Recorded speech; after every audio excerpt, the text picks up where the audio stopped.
मेरे सभी साथियों का एक बार फिर से मैं स्वागत करना चाहता हूं तेजल एग्रो हब जो मेरा चैनल है। इस यूट्यूब चैनल पे आप सभी का एक बार फिर से हार्दिक स्वागत है। जो मेरे साथी जेट ICR BHU और 11th-12th की तैयारी कर रहे हैं उन सभी का एक बार हार्दिक अभिनंदन।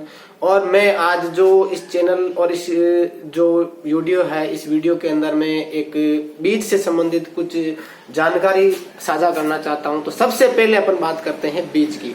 तो बीज क्या है? तो अपन ले रहे हैं सीड या अपन इसको बोलेंगे बीज। ये जो बीज है, ये बीज क्या होता है? सबसे पहले ये जानना बहुत ही जरूरी है आप लोगों के लिए कि बीज क्या चीज है। तो बीज किसी दाना, फल, पत्ती, तना, जड़ का वह भाग जो अपने समान गुणों वाले पौधों को क्या देता हो, जन्म देता हो, उसे अपन क्या बोलते हैं? बीज बोलते हैं। तो ये परिभाषा उम्मीद करते हैं आप सबको आती होगी, डेफिनेशन। यानी किसी फल, पत्ती, दाना, जड़, तना का वह भाग जो अपने समान गुणों वाले पौधों को जन्म देता हो, बीज कहलाता है। भाई बात यहाँ पे आई है कि समान गुणों वाले, और समान गुणों से तात्पर्य यह है, यानी अगर आप किसी आम का बीज ले रहे हो तो उसमें सारे जो गुण होंगे वो आम के ही होंगे, न कि खजूर के।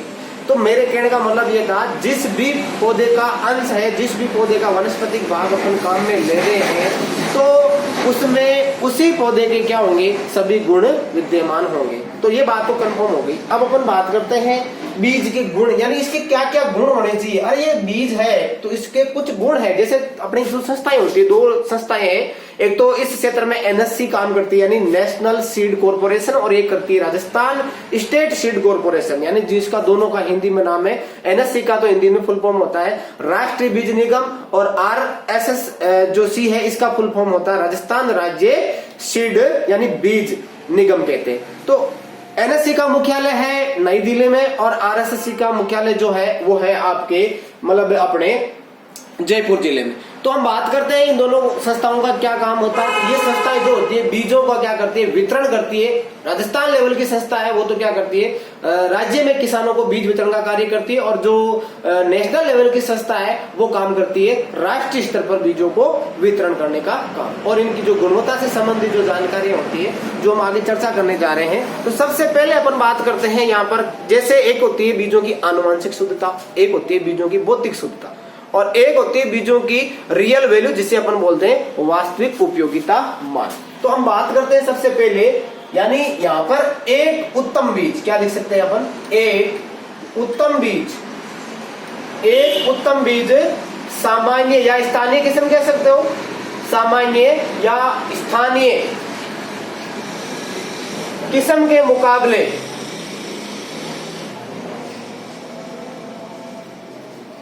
10 से 15% अधिक उत्पादन देती हो। दूसरी बात यहां पे ये आती है, यानी एक उत्तम बीज क्या होना चाहिए? चमकदार होना चाहिए। एक जो उत्तम बीज होता है वो क्या होना चाहिए? चमकदार होना चाहिए।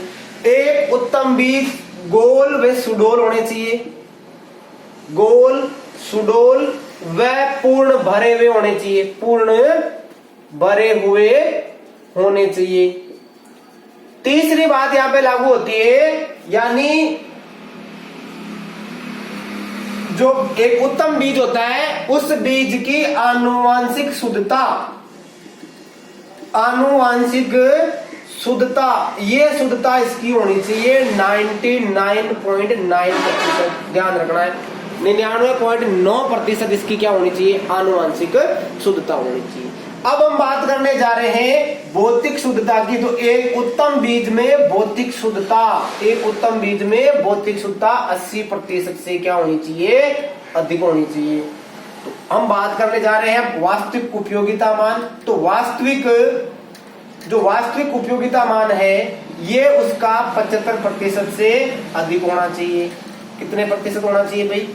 75% से अधिक होना चाहिए, यानी 75% से अधिक होना चाहिए, या आप ऐसा भी कर सकते हो 75% से कम नहीं होना चाहिए।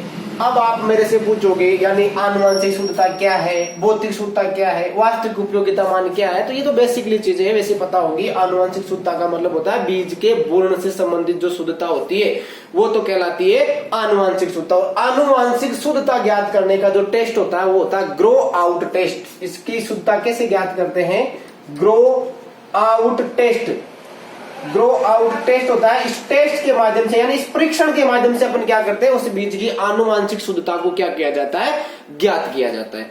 तो अब भौतिक शुद्धता का तात्पर्य है बीज में, जैसे खरपतवार, कोई वीड्स का बीज आ गया तो खरपतवार के बीज है, किसी मृदा के रेत के कंकर है, पत्थर है, या अन्य किसी दूसरी किस्म के जो पौधे होते हैं या उनके जो बीज होते हैं उनके बीज अगर मिले हुए होते हैं तो वो बीज की भौतिक शुद्धता या वो बीज जो है भौतिक रूप से क्या नहीं होता? शुद्ध नहीं होता है। तो यहाँ बात आ रही है अन्य किस्मों के बीज नहीं मिले हुए होने चाहिए, खरपतवार भी बीज में नहीं सम्मिलित होने चाहिए, या रेत है या मिट्टी है या कंकर पत्थर है ये भी उसमें क्या नहीं होने चाहिए? सम्मिलित नहीं होने चाहिए। ये बात यहाँ पर क्लियर होगी। अब अपन बात करते हैं वास्तविक उपयोगिता मान क्या है। तो वास्तविक उपयोगिता मान का तात्पर्य है रियल वैल्यू से, बीज की क्या है? Real value. और ये वैल्यू अपन किससे ज्ञात करते हैं? जब तक हमें आनुवंशिक शुद्धता और भौतिक शुद्धता प्राप्त नहीं है तब तक अपन उस बीज की रियल वैल्यू ज्ञात नहीं कर पाएंगे। भाई इन दोनों के आधार पर अपन क्या करेंगे? पौधों में यानी जो बीज होते हैं उन बीजों की क्या करेंगे? अपन रियल वैल्यू ज्ञात करेंगे। तो रियल वैल्यू ज्ञात करने का फॉर्मूला है अपने,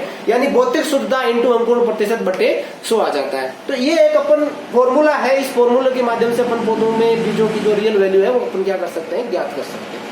और आनुवंशिक शुद्धता ज्ञात करने का भी फॉर्मूला है, भौतिक शुद्धता ज्ञात करने का भी क्या होता है? फॉर्मूला होता है। तो अपन बात करते हैं यहाँ पर मतलब इसके आगे की बात करते हैं। तो आगे अगर अपन चलेंगे तो इससे पहले अपन एक डाउट क्लियर कर लेते हैं, और वो डाउट ये है, मैंने आपको 2 संस्थाओं के नाम बताए थे, इन संस्थाओं के साथ साथ में आपको ये भी ध्यान रखना है, यानी संस्थाओं से पहले एक बीज अधिनियम बना था, और वो अधिनियम कब बना था? ये अधिनियम बना था सन आपके 1966 में बना था। भाई कब बना था? 1966 में।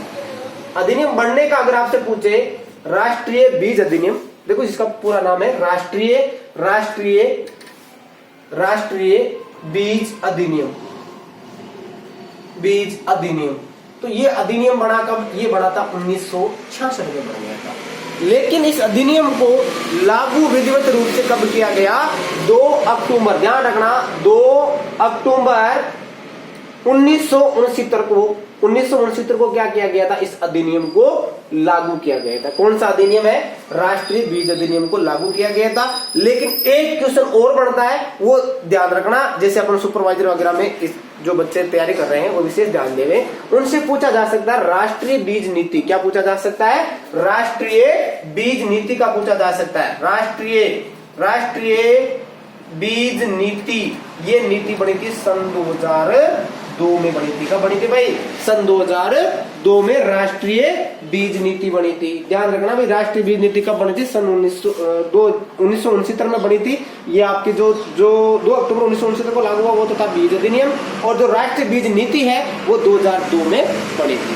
तो इन संस्थाओं से संबंधित अगर किसी भी भाई को किसी प्रकार का कोई डाउट हो तो मेरे से वापस कांटेक्ट कर सकता है, या आप जो लिख सकते हो जिनके भी डाउट है। तो मैं अब आगे की बात करने जा रहा हूं, यानी इसके बाद में बीज के जो टाइप ऑफ सीड के, यानी बीज के प्रकार, क्या बात करने जा रहे हैं अपन?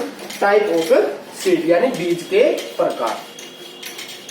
तो बीज भी 4 प्रकार का होता है। सबसे पहले बीज की जो अवस्था होती है वो मूल केंद्रक बीज कहलाता है, अर्थात जिसे अपन न्यूक्लियस सीड बोलते हैं। उसके बाद की अवस्था जो होती है वो प्रजनक बीज, अर्थात जिसको अपन क्या बोलते हैं? प्रजनक बीज को बोला जाता है ब्रीडर सीड। क्या बोला जाता है?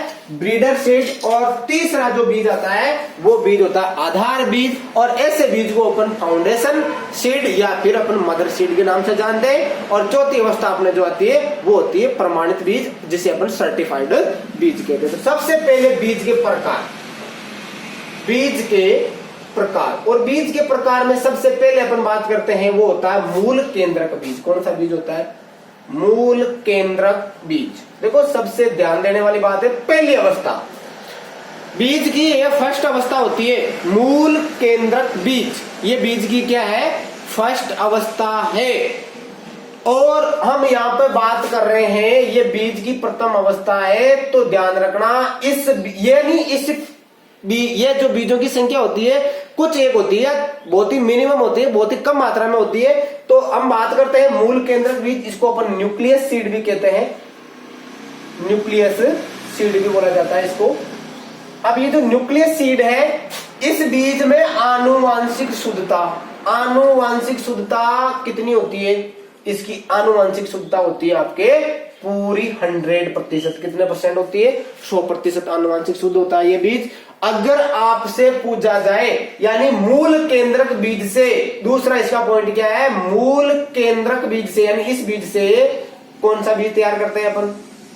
अरे इस बीज से दूसरी अवस्था हमने अभी पढ़ी थी, अरे मूल केंद्रक बीज से प्रजनक बीज तैयार किया जाता है, प्रजनक बीज तैयार करते हैं। और ध्यान रखना इस प्रकार के बीजों पर किसी भी प्रकार का कोई टैग नहीं लगा हुआ होता है, किसी भी प्रकार का कोई टैग नहीं लगा हुआ रहता है। तो इसके बाद में अपन आते हैं दूसरा जो बीज है, हमने अभी अध्ययन किया था, परजनक बीज। परजनक बीज, तो ये जो बीज होता है प्रजनक बीज, इसको अपन बोलते हैं ब्रीडर सीड। क्या बोलते हैं? ब्रीडर सीड बोला जाता है। तो ये जो प्रजनक बीज होता है, इस बीज की भी आनुवांशिक शुद्धता कितनी होती है? 100% होती है। आनुवांशिक शुद्धता कितनी होती है? आनुवांशिक शुद्धता इसकी भी कितनी होती है भाई? 100% होती है। लेकिन ध्यान रखना है, प्रजनक बीज का मतलब होता है वह बीज जो मूल केंद्रक बीज से तैयार किया जाता है, उसे अपन क्या बोलते हैं? प्रजनक बीज बोलते हैं। और इस बीज के जो थैलियां होती है उस पर टैग लगा होता है। उस टैग का रंग कैसा होता है? उस टैग का रंग भाई कौन बताएगा मेरे को? इस टैग का रंग होता है सुनहरे पीले रंग, अर्थात येलो गोल्डन। क्या बोलते हैं अपन? टैग का रंग ध्यान रखना, विशेषकर यहां से शुरू हो जाएगा, सुनहरे पीले रंग का टैग लगा होता है। सुनहरे पीले रंग का इसके ऊपर क्या लगता है? टैग लगता है। ध्यान रखना कई बार पूछा गया है, टैग से संबंधित क्वेश्चन है वो ऑब्जेक्टिव क्वेश्चनों में बहुत ज्यादा बार पूछे गए हैं। तो अब ये जो बीज है ये किसका स्रोत है? अभी अभी पूछ सकते हैं, ये मतलब हमने जो अध्ययन किया है अभी, प्रजनक बीज जो है वो किसका स्रोत है? तो स्रोत की बात करते हैं, तो इस बीज से अपन कौन सा बीज तैयार करते हैं? आधार बीज से। तो आप ये लिख सकते हो प्रजनक बीज क्या है? आधार बीज का क्या है भाई? स्रोत है। आधार बीज का स्रोत है। ध्यान रखना इस बीज से अपन आधार बीज तैयार करते हैं। तो तीसरा अपना जो बीज है वो कौन सा है? आधार बीज। कौन सा है भाई? आधार बीज है। और आधार बीज को अपन क्या बोलते हैं? फाउंडेशन। क्या बोलते हैं? फाउंडेशन सीड, या इसको बोला जाता है मदर सीड। दोनों नाम है इसके, ध्यान रखना। मदर सीड भी, बीज की जननी भी इसी को कहा जाता है। फाउंडेशन सीड यानी आधार बीज भी अपन इसी को कहते हैं। और ये बीज की तीसरी अवस्था होती है। और इस बीज में आनुवांशिक शुद्धता तो कितनी होती है? 98% आ जाती है। कितनी आ जाती है? आनुवांशिक शुद्धता कितनी आ जाएगी? 98%।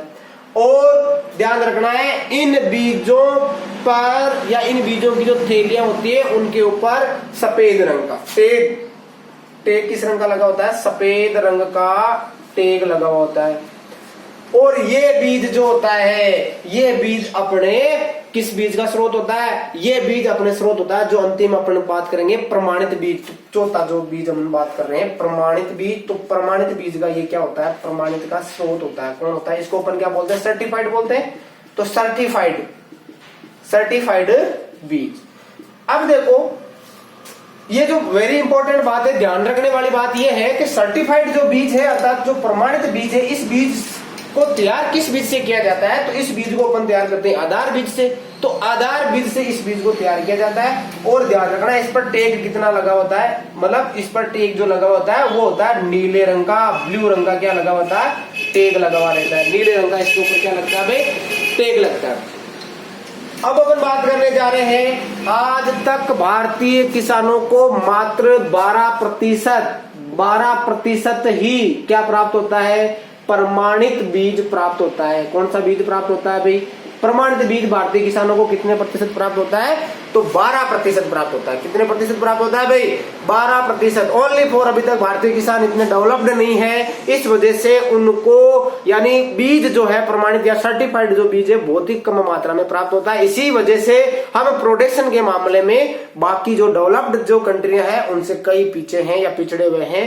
तो एक अपने भारतीय किसानों की जो परंपरागत कृषि है वो भी कहीं न कहीं दुविधा उत्पन्न करती है। और परंपरागत कृषि का मतलब होता है अपन जो परंपरा से चली आ रही है उस कृषि को अपन क्या करते हैं, थोड़ा ज्यादा महत्व देते हैं। जैसे बात करते हैं तो अपने यहाँ पर जो बीज काम में लिया जाता है वो पिछली बार जो बोया हुआ बीज होता है उस बीज को अपन क्या करते हैं, ज्यादा बोने की संभावना रहती है। और आजकल के जो किसान है वो किसान भी इस चीज को एक्सेप्ट करते हैं, यानी इस चीज में विश्वास करते हैं कि जो पिछली बार आपने बोया था, यानी जो हमने अच्छी उसकी प्रोडक्शन ली हुई है पिछले बीज की, तो हम जरूर उस बीज में से कुछ बीजों को अलग करके या जो इनके दाने बड़े हैं, दानों का आकार बड़ा है, उनको निकाल करके अपन बीज बोने के रूप में क्या कर सकते हैं, प्रयोग में ला सकते हैं। तो यहाँ तो हमने अभी अध्ययन किया है बीज के प्रकार यानी टाइप्स ऑफ सीड की चर्चा की। तो इसके अलावा भी इस बीज में और भी कई ऐसी फॉर्मेलिटीज होती है जो पूरी करना बहुत ही जरूरी होती है। तो इसके बाद में इसको मैं साफ करने जा रहा हूं।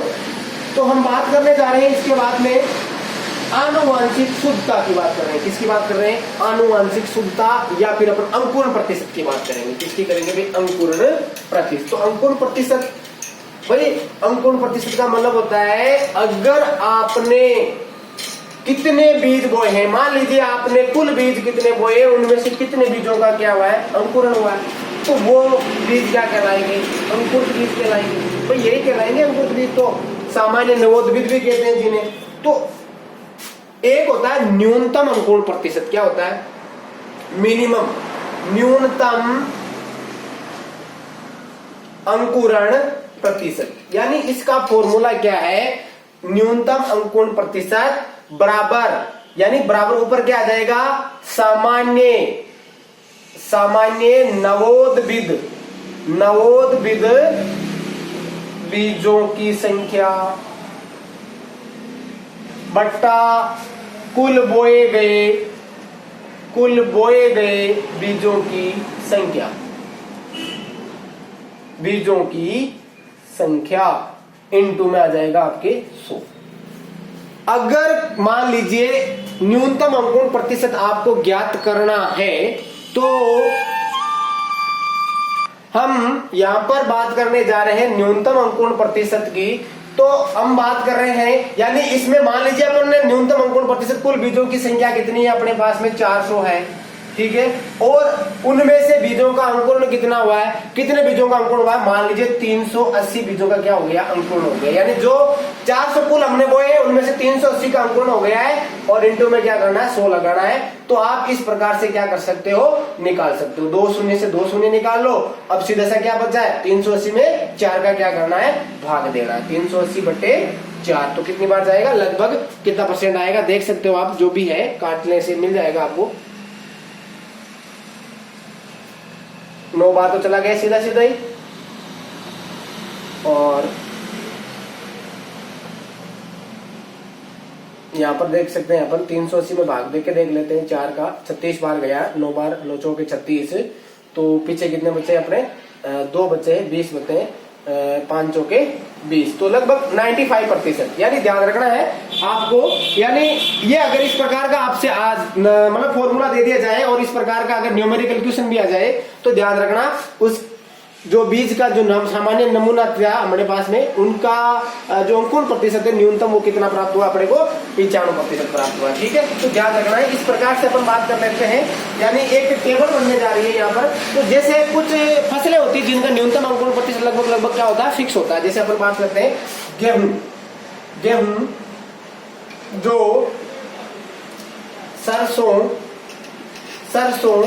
और चना, इनमें न्यूनतम अंकुरण प्रतिशत पाया जाता है 85%। कितना पाया जाता है?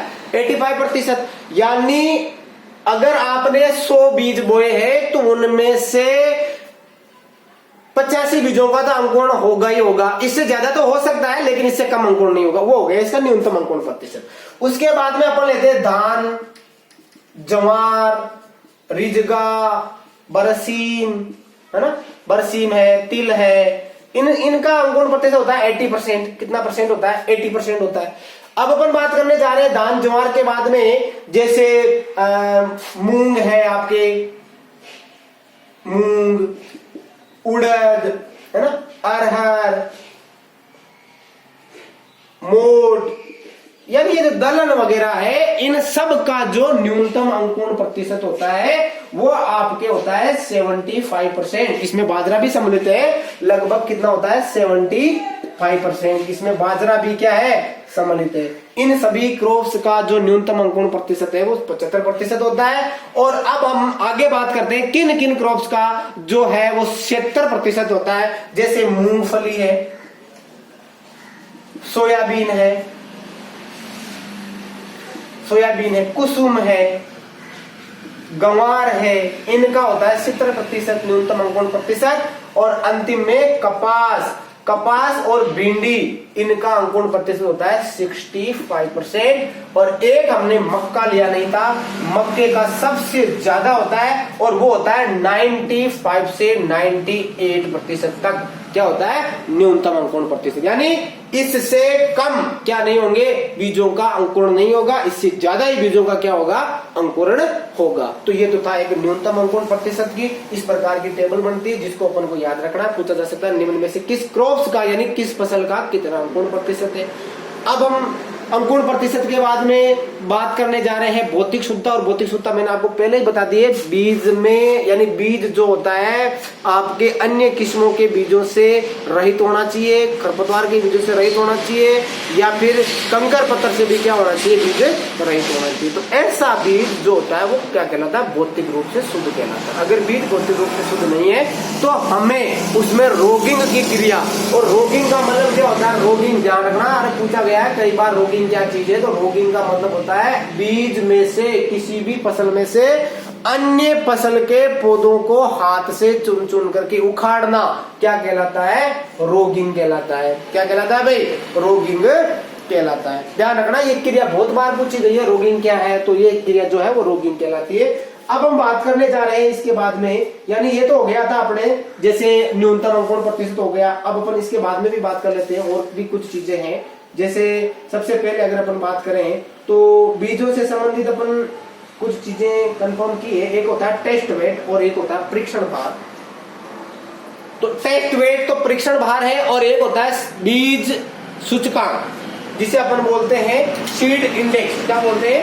सीड इंडेक्स बोला जाता है। बीज सूचकांक या सीड इंडेक्स बोलते हैं। तो बीज जो है टेस्ट वेट क्या है और बीज सूचकांक क्या है, हम दोनों को चर्चा कर लेते हैं। तो सबसे पहले ध्यान ये रखना है, अपन बात करने जा रहे हैं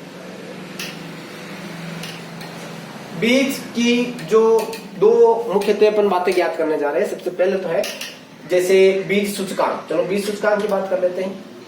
सूचकांक यानी सीड इंडेक्स बोलते हैं इसको। और एक होता है आपके, मैंने अभी बताया था परीक्षण भार।